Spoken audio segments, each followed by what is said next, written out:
Welcome back to Rugby Obsession. Don't forget to hit subscribe so you don't miss any of our deep dives into the world of rugby.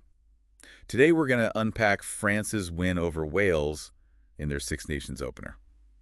A dominant win, you might say? It was a statement performance for sure. Oh, what does it tell us? Yeah, what's hidden beneath the surface of that scoreline? What's really going on? That's the question, isn't it? I mean, a 43-0 victory, that's impressive. No way around that. But the real insights are, lie in understanding how they did it. Exactly.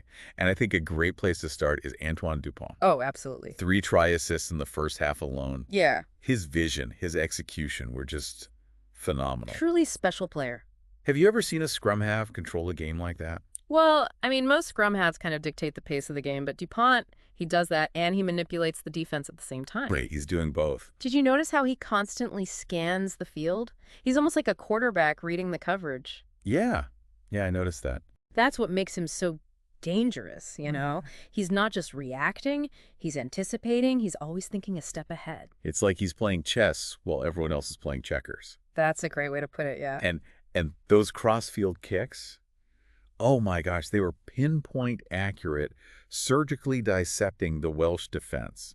What makes those kicks so effective, tactically speaking? Well, it's all about exploiting space. You see, Wales was so focused on containing France's powerful runners that they left those wide channels vulnerable. Dupont saw that, recognized that, and just picked them apart. Wow. But here's the thing. Those kicks only worked because of the platform that was created by France's forward. Okay, let's unpack that. Yeah. I know they dominated the scrum, but what else were they doing that gave Dupont those opportunities? I think their work rate was immense. Yeah. And their physicality. I mean, they consistently won the game line, meaning they were pushing back the Welsh defense with every carry. Yeah, I saw that. That creates momentum, quick ball, and space for Dupont to work his magic.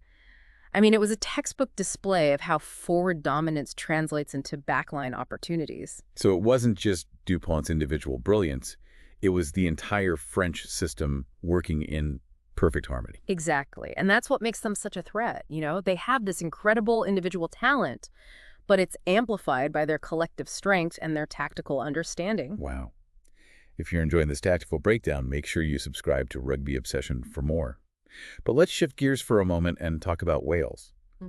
No one really expected them to win in Paris, but failing to score a single point in a Six Nations game, that's a serious concern. Yeah, it is. What went wrong for them? Was it just a bad day at the office, or is there something, deeper going on? I think it's definitely more than just a bad day. While they struggled with discipline, I think the real issue was their inability to generate any attacking momentum. France's relentless defense obviously kept them on the back foot, but Wales also seemed to lack a clear attacking plan, They looked disjointed and hesitant, almost afraid to take risks. It's like they were playing not to lose rather than playing to win.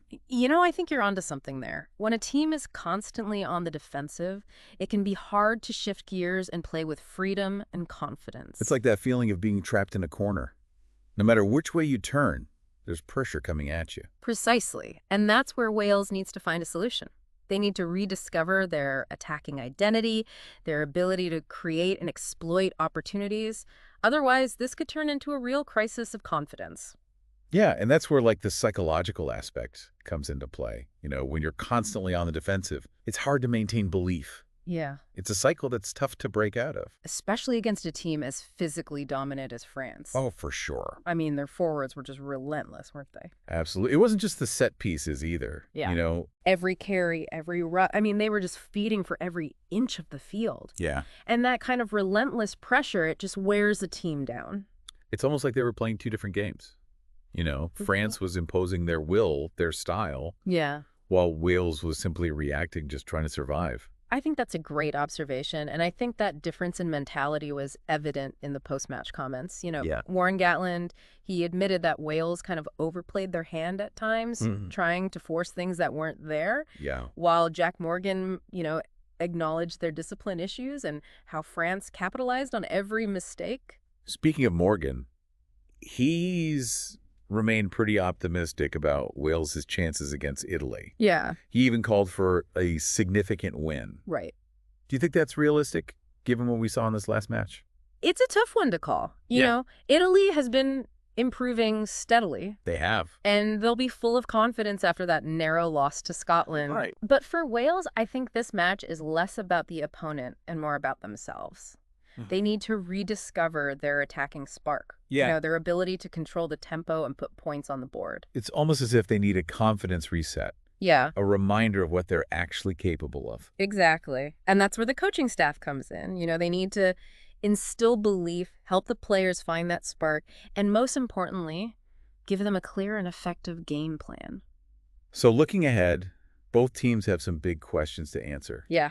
Can France maintain their momentum and dominance without Romain Ntamack, Right. who received a red card in the Wales match? Yeah, big loss. And can Wales turn things around and avoid another disappointing campaign? I think those are the key narratives going forward. Yeah. France's depth will be tested for sure, and their system will be under a lot of scrutiny. Can they adapt and overcome?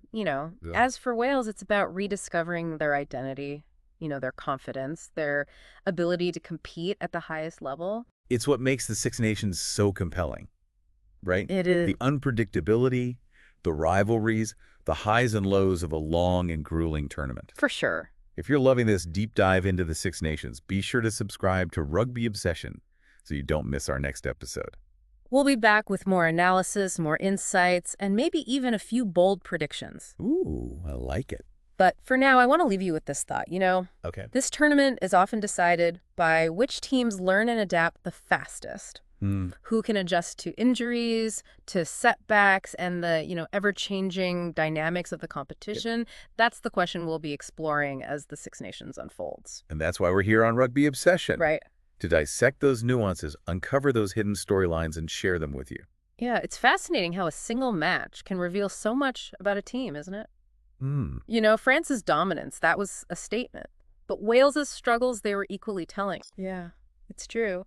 And it's important to remember that these early matches, they can really set the tone for the whole tournament. Yeah. Momentum, confidence, those are powerful forces in rugby. Absolutely.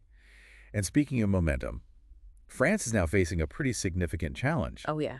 Romain Ntamack's red card means they'll be without their star fly half against England. Huge loss. How do you think his absence is going to impact that? Well, it's a huge loss. I mean, Ntamack is a key playmaker.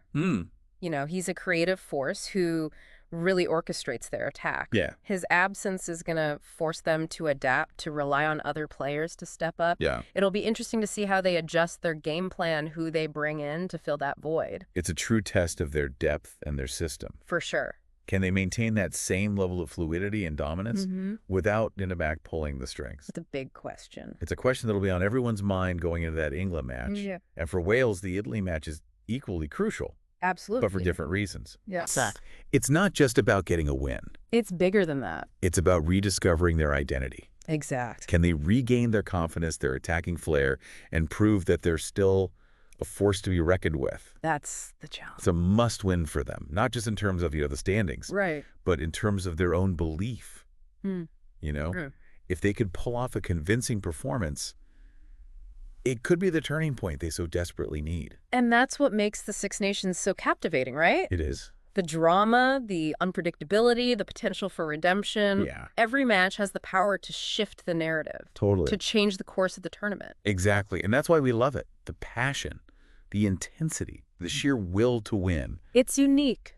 It's unlike anything else in sport. If you're enjoying this deep dive into the Six Nations, make sure you're subscribed to Rugby Obsession for more insights and analysis. We'll be here every step of the way, breaking down the matches, exploring the tactics, and sharing our thoughts on this incredible tournament. And we'd love to hear your thoughts as well. Yeah. What surprised you in this opening weekend? What are your predictions for the upcoming matches? Let us know in the comments below. Thank you for listening to Rugby Obsession. We'll be back soon with another episode, so be sure to subscribe and stay tuned. Until then, keep those scrums tight and those spirits high.